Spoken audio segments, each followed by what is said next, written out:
Maharashtra today 24 news सत्य परिस्थितीचा सविस्तर आढावा।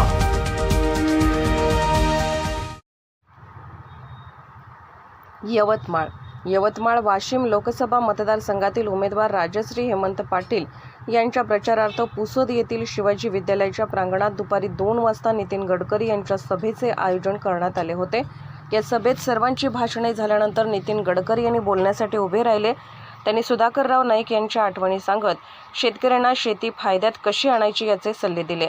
जवळपास 15 मिनिटे ते बोलत होते। भाषणाच्या अखेरीस त्यांना अस्वस्थ वाटू लागल्याने त्यांनी मंचावरील व्यक्तीस कूलर आपल्याकडे करण्यास सांगितले। त्यावेळी पुढे बोलताना त्यांचा स्वर कापरा झाला, तरीही त्यांनी राजश्री पाटील यांना निवडून द्या असे आवाहन केले आणि हे आवाहन करत असतानाच त्यांचा तोल गेला। त्यांना पोडियमला धरून सावरण्याचा प्रयत्न केला। सुरक्षारक्षक व मंचावरील इतरांनी धावत जाऊन त्यांना उचलून खुर्चीत बसवले।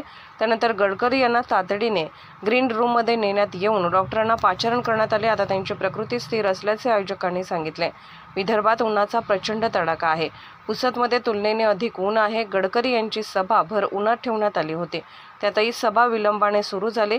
कापडी मंडप असल्याने उकाडा खूप होता। नितीन गडकरी यांचे भाषण रंगात आले असतानाच त्यांनी कूलर आपल्याकडे वळवण्याची सूचना केली। तेव्हाच त्यांना अस्वस्थ वाटत असल्याचे उपस्थितांच्या लक्षात आले।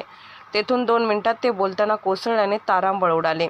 या प्रकाराने सभास्थळी एकच खळबळ उडाली असून अनेकांनी गडकरींच्या प्रकृतीची विचारपूस करण्यासाठी सभास्थळी धाव घेतली। महाराष्ट्र टुडे मराठीसाठी प्रतिनिधी सचिन झिटे, यवतमाळ। आजच महाराष्ट्र टुडे 24 न्यूजला सबस्क्राईब करा आणि सत्य परिस्थितीचा सविस्तर आढावा पहा।